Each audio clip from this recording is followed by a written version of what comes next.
The message came at 2:17 a.m. A photograph, no caption. My husband's hand resting on a woman's bare hip, her face hidden by shadows. I sat up in bed, phone trembling in my hand. He was asleep beside me, mouth slightly open, breathing slow, as if nothing in the world had shifted. I stared at the picture until the pixels burned into my eyes. The sheets smelled of detergent and his cologne. I pressed my palm against the cool wall to steady myself. I didn't wake him, didn't scream, didn't cry. Instead, I closed my eyes and listened to his breathing, trying to map the distance between the man in the picture and the one lying inches from me.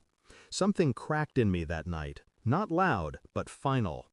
At breakfast, he poured coffee like always, smiling faintly as if we were still a family. Our child colored at the table, humming softly, oblivious. "Did you sleep?" he asked.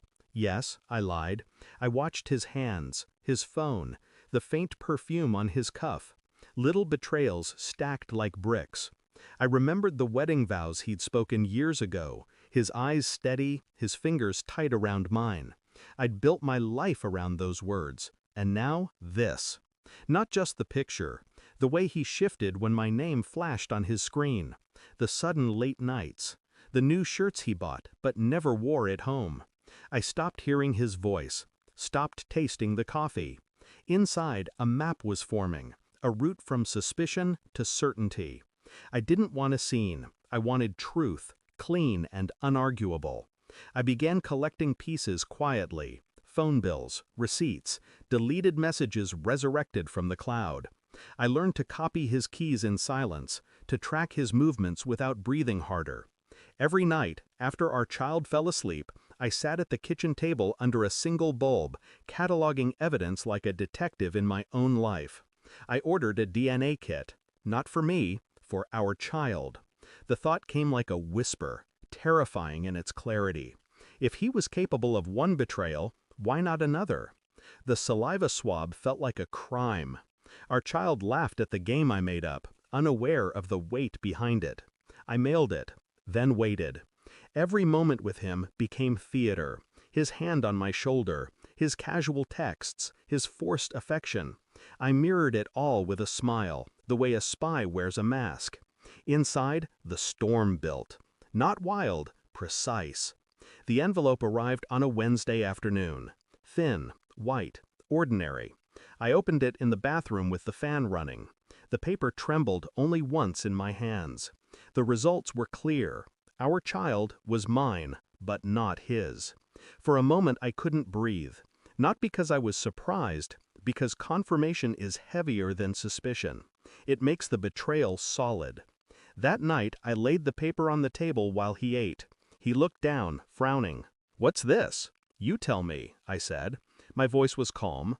He read. His lips parted. He blinked fast, like someone waking from anesthesia. This isn't." But he didn't finish. He didn't have to. I watched him the way a scientist watches a reaction, cool and detached. I didn't yell. I didn't accuse. I slid his packed bag across the table. Keys on top. Phone wiped clean. "You're leaving tonight," I said softly. He stared, face draining of color. "You can't." "I already did," I said. He opened his mouth again, but no sound came. His shoulders sagged as if someone had cut the wires holding him upright.